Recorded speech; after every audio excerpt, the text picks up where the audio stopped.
Hi, I'm Kelly from The Woman Condemned, where we talk about women on death row and those serving life. Today we're going to discuss Lisa Cunningham, a woman born in Australia who is facing death for the murder of her stepdaughter in Arizona. It's a pretty weird case because it's not cut and dry. So let me know what you think and please leave a comment. Thank you so much for watching my little videos. And please subscribe and leave a comment and let me know if you want me to cover anything else. Thanks. Tell me what you think. Lisa Cunningham is a product of Australia. She grew up near Adelaide in a town called Murray Bridge. Her family did not have a lot of money when she was growing up, and she faced several adversities.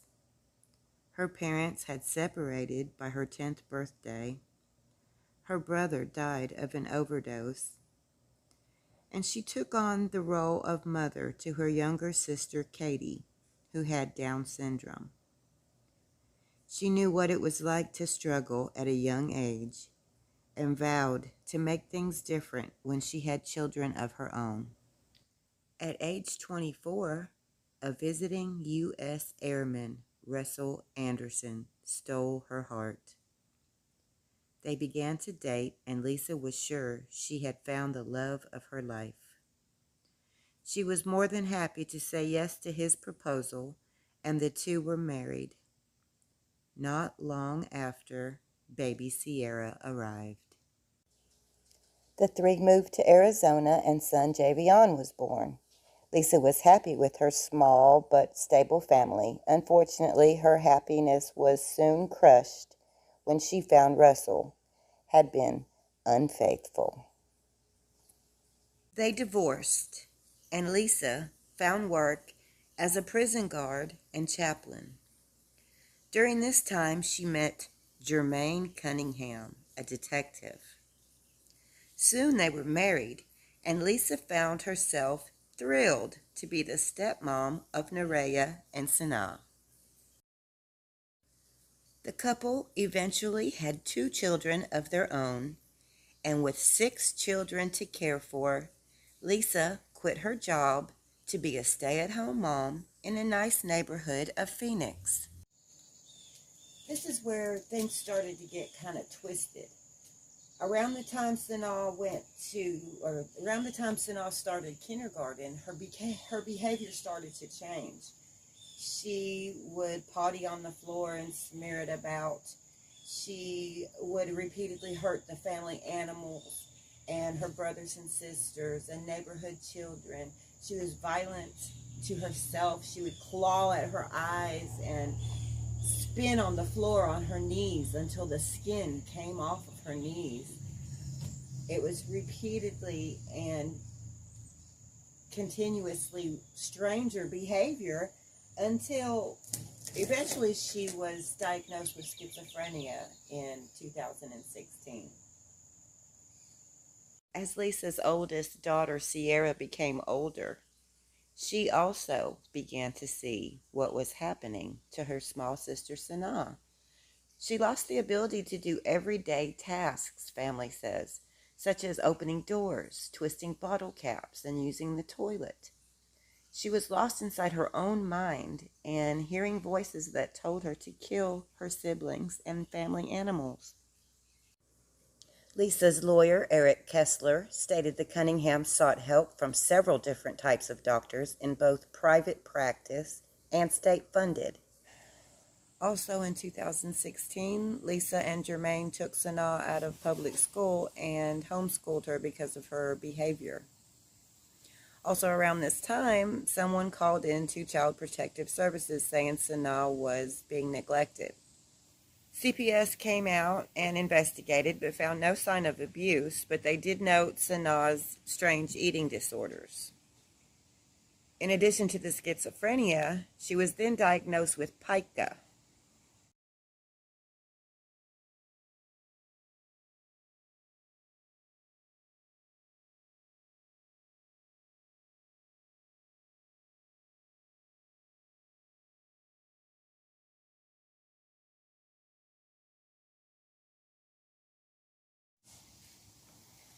pathologists diagnosed her with this after finding out that she would bring up food that was undigested, re-chew it, and re-swallow it. She would also eat strange things, like doll hair. CPS reviewed Sanaa's medical history, doctors, interviewed teachers and family friends, and closed the case, decided it had no merit. Lisa and Jermaine were at a loss. The help they were receiving from the doctors wasn't helping. Sanaa became even more unstable. She would howl and moan and be destructive and violent all through the night. The once sweet and playful little girl was just a shadow of herself. The Cunninghams tried every form of punishment they knew and everything that was suggested. Nothing they'd used with their other children worked for Sanaa. They were exhausted and exasperated. The usually even-tempered parents began to employ radical parenting techniques. Neighbors say they were asked to allow Sanaa to pick up their dog's poop as punishment for pooping in her room. They tied Sanaa's hands to her sides in the sleeves of an oversized sweater when she wouldn't stop clawing at her eyes. Children's Services returned in late 2016 when someone anonymously reported Sanaa had been molested. This was also ruled unsubstantiated. By 2017, life in the Cunningham household was difficult. In January, Sanaa was prescribed Risperdal by a doctor who Lisa's lawyer says never saw her. Risperdal, or Risperdone, is used to treat schizophrenia and other mental disorders. Its use for children has been highly controversial in the past. It causes drowsiness in some, but Sanaa began sleeping 12 to 15 hours per day. When she was awake, she was either a zombie or manic and violent. In February of 2017, the Cunninghams found Sanaa drooling and unconscious in her playpen. They called the doctor and was told to bring her in on the following Monday. It was Saturday. But by then she was cold and catatonic. They took her to urgent care, where she died on February 12, 2017. Her autopsy showed hundreds of injuries in various stages of healing, although no evidence of sexual assault. Initially, it was said she died of sepsis from an untreated cut on her foot and acute bronchitis. Police began interviews with everyone familiar with the family. They collected the family's garbage and confiscated Lisa's cell phone, where they believed they had hit pay dirt. They find multiple texts from Lisa detailing strange and harsh behavior towards Sanaa. They talked about tying Sanaa spread eagle in the garage all night long, hosing her off in the morning, putting her in a diaper, and making her sleep on the floor or outside. The defense says these are all things that had to be done to protect her from herself. The prosecution says they were abusing her. Approximately 8 months after Sanaa's death, police and DCS ruled her death was a result of the restraints prohibiting her lungs from expelling infected fluid. The Cunninghams were indicted on 10 counts of felony child abuse and 1 count of murder.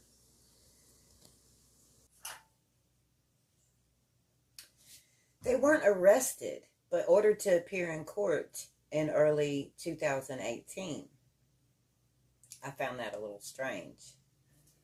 The ensuing hearings and negotiations were so convoluted and confusing. No one seems to know how we're going to get to the bottom of this, because DCS and social services was involved, and they were in the home while this abuse was taking place. But this is extreme. The way Sanaa was treated was extreme.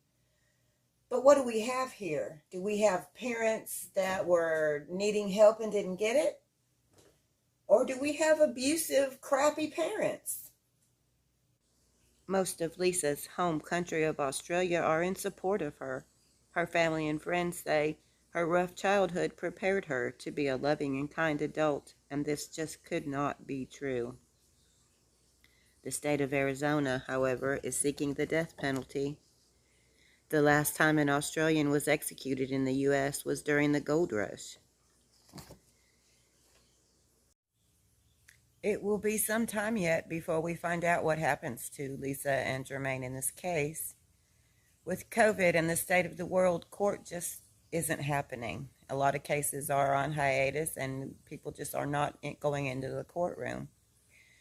That will soon change, though. There's a lot of this case that I did not talk about, so there's plenty for you to research. And let me know what you think. Let me know if you think that she abused her stepdaughter. And what was Jermaine's part in all this? So, I'm looking forward to what you have to say about it. Until then.